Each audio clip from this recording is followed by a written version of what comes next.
Juste à la base, à la source de la vie de l'apôtre, s'est trouvée une vision qui a scindé sa vie en deux et l'a émancipé des chaînes étroitement serrées d'une puissante tradition. Il a dit, le Dieu de la grande parole créatrice, qui a dit que la lumière soit et la lumière fut, a brillé dans mon cœur. Et par cet acte et par cette lumière, j'ai vu la gloire de Dieu sur la face de Jésus-Christ, 2 Corinthiens 4, 6. Sur cette face, Paul a vu le dessein éternel de Dieu quant à l'homme. Il a vu la méthode de Dieu pour réaliser son dessein. Il a vu l'immense importance du Fils de Dieu dans la création et dans l'univers, et il a vu en celui-ci l'Église comme son corps. Saül de Tarse, violent, fanatique, sectaire, ce pharisien, fils de pharisien, est devenu l'apôtre des païens.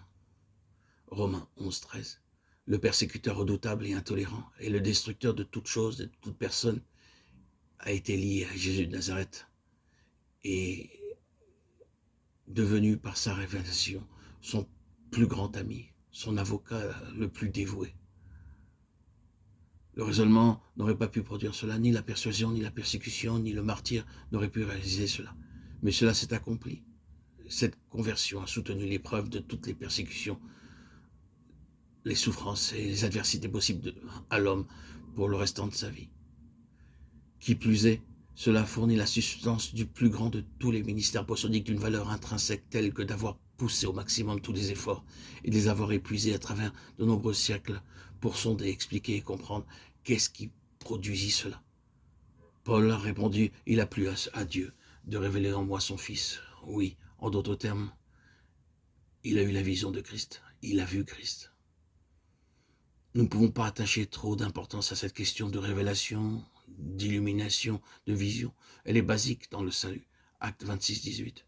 Elle est essentielle pour un ministère efficace. 2 Corinthiens 4, 6. Et elle est indispensable pour une pleine connaissance et une pleine croissance. Éphésiens 17. Jésus a attaché une immense valeur à la vue spirituelle. Comme une lecture de l'évangile de Jean nous le montrera, les yeux ont été dans son enseignement un critère de vie ou de mort. En effet, une œuvre fondamentale et prééminente du Saint-Esprit a un rapport avec une illumination spirituelle, et cela de façon suprême quant à l'importance du Fils de Dieu, Jésus-Christ. Tout est contenu dans les Écritures, mais cependant nos yeux peuvent être retenus.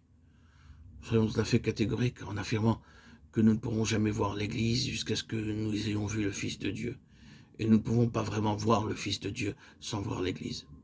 C'est bien de ceci qu'il s'agit dans l'incident qui se produisit à Césarée de Philippe, Matthieu 16, 16, 18. Oubliez tout votre débat à savoir si Pierre est le roc sur lequel l'Église est bâtie et trouvez la véritable clé quant à ce que Jésus a dit. Ce ne sont pas la chair et le sang qui t'ont révélé cela, mais c'est mon Père qui est dans les cieux. Mon Père dans les cieux a révélé cela. A révélé quoi? Tu es le Christ, le Fils du Dieu vivant. Puis, quoi? Sur ce roc je bâtirai mon église et les portes du séjour des morts ne prévaudront point contre elle. Est-ce que quelque chose bâti sur pierre, même pierre convertie, peut résister à la puissance de l'enfer ou de la mort? C'est ce que Jésus-Christ est, la personne révélée du ciel qui est fondamentale pour l'église et personne ne peut poser un autre fondement. 1 Corinthiens 3, 11.